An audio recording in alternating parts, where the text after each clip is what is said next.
I want to, while we've got you, quickly ask you, because we did mention the top about how you had this brilliant playing career. You played Aston Villa, Manchester United, obviously for the Socceroos.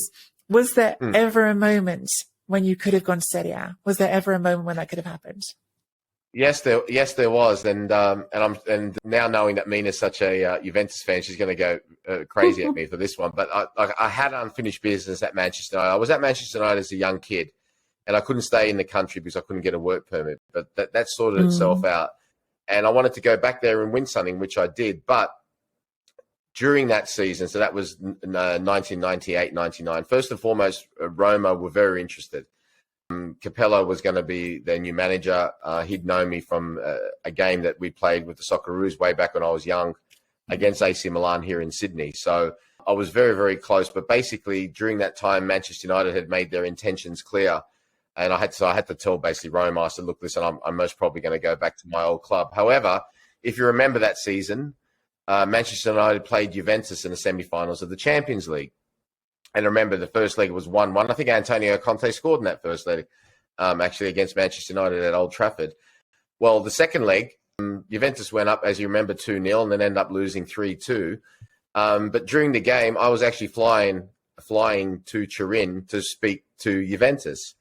And I remember before I got onto the plane thinking to myself, okay, I thought to myself, and I should have stuck with this. I should have thought the game was on. I thought, right, whoever loses the game, I reckon I'm going to go to, because I'll have something to do next season, yeah? Fully expecting that Manchester United were going to lose. Yeah, but that told me a story in itself. And as I was getting on my plane, my agent at the time rang me and said, Juventus are winning 2-0. So I was like, okay, fair enough. Anyway, we get off the plane at the end of the game, and Juventus had sent somebody to pick me up from the airport. And lovely man, I can't remember his name off the top of my head. And I remember saying to him, you know, because he could speak English, which was great because my Italian wasn't particularly crash hot. I remember saying to him, who won? What was the score? And he started saying, as he's wheeling out my luggage from the airport, he started saying, it was a beautiful game. It was this. And I was like, what was the score? He said, Manchester United come back and won 3-2. So I was like, okay, fair enough. So anyway, the following day, I met with Betty Moggi, Geraldo, and who was going to be their new manager, Carlo Ancelotti, and they were very good. They were very nice, and they made it very clear that they wanted me to sign. Obviously, had my agent there. I also had the interpreter as well, and I just said, look, can I just have the weekend to think about it? So I had the weekend to think about it, and I made up my mind. I felt terrible because in hindsight, I should have went.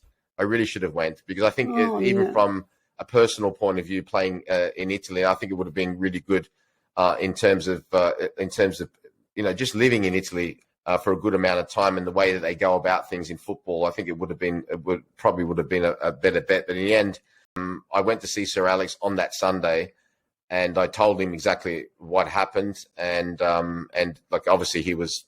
I don't know if he believed me or whatever, because I remember you saying, who was there? I made my mind up to go to Manchester United. But that was, I probably should have, with hindsight, I think it would have been better for the longevity of my career to go to Italy at that stage.